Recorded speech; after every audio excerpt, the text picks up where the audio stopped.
Hi there. Our Pride Daily specials on LGBTQ plus firsts continue. Later, the first film to show two men kissing. We'll start though with Iraq's first LGBTQ plus rights organisation, Queer. It's been around since 2015 in a country where queer people are raped, tortured and killed by the armed forces, and just being LGBTQ plus can get you 15 years in prison. Founder Amir Ashur tells the BBC, despite many challenges setting up Queer, it had to happen. I was not willing to keep waiting for someone else to start the movement for us. We've been invisible for so long, and we were being pushed down more and more. And the difficulties we still face, but it's not more difficult than facing threats to die. Amir had to leave Iraq for his own safety in 2014 and currently runs Queer from New York. Hundreds of LGBTQ plus Iraqis have been supported by the organisation. Diana Zurko became Argentina's first out transgender news presenter in 2020. At the time, she hoped her visibility would help challenge prejudice and, as she put it, let society begin to see that trans people are like everyone else. Diana hosted the main evening bulletin until earlier this year. And the film Wings from nearly 100 years ago is the first to show two men kissing. US fighter pilots Jack and Dave slowly discover their love for each other, although it's always referred to as a friendship. Winky face emoji. The kiss comes just before Dave dies after being injured in combat. Sorry to spoil it for you. Hi there. It's the final day of our series on LGBTQ plus firsts. Later, when things got seriously camp in Australia. So then, let's start with the first out gay sitcom character who was seen on TV screens in America in 1971.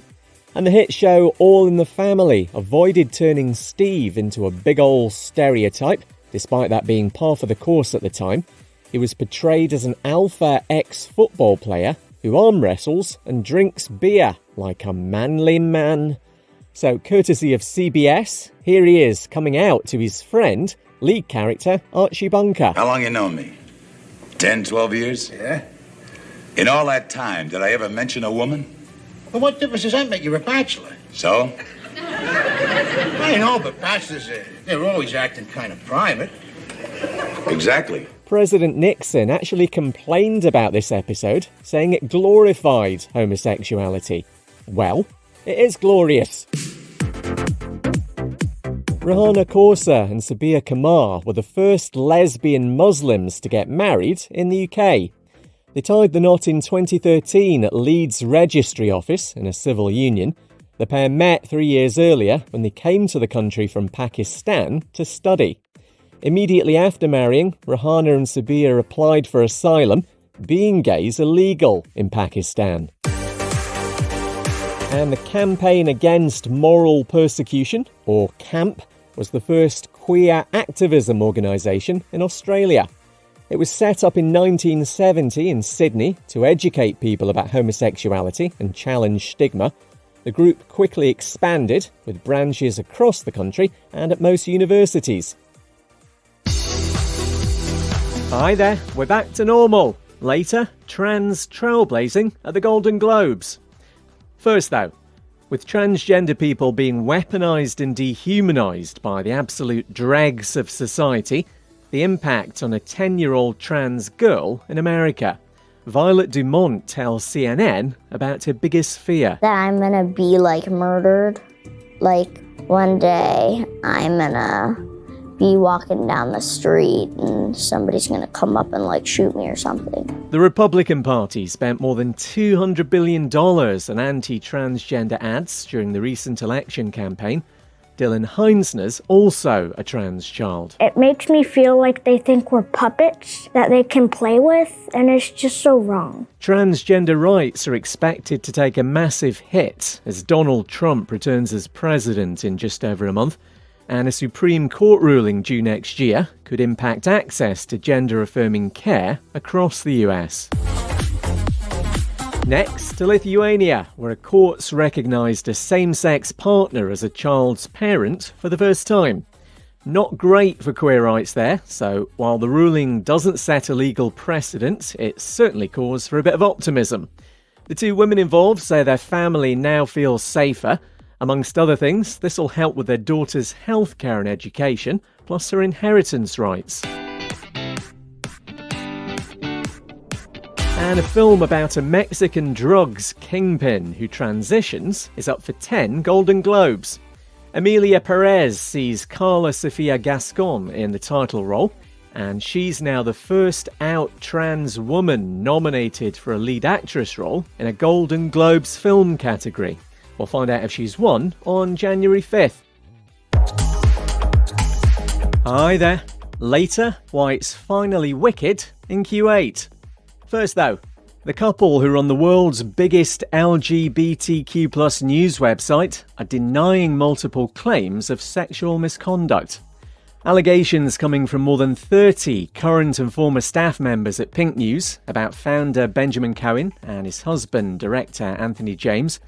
This ex-employee, speaking to the BBC and voiced by an actor, says some alleged incidents were fueled by a big workplace drinking culture. The COO, who's Ben Cohen's husband, the CEO, he's been sexually inappropriate with junior members of staff whilst heavily intoxicated. He goes on to make claims about one employee being kissed and groped. Anthony was just forcing himself on somebody who wasn't able to make that decision for themselves because of how intoxicated they were. They weren't capable of consenting to what had happened to them, but it felt like it kind of got dismissed, and the fact the CEO is married to the COO probably didn't hurt matters either. Other allegations include bullying and misogyny. Representatives for Cohen and James say all the claims are false.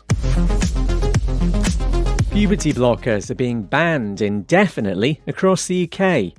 A temporary ban's been in place since May after the publication of the Cass report, which said more evidence is needed on the treatment's long-term impact.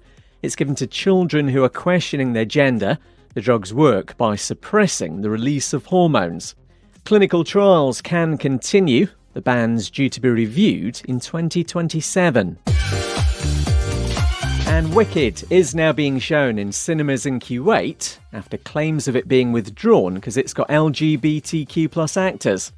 The film was removed from listings at the last minute with no explanation, and now it's back with no explanation.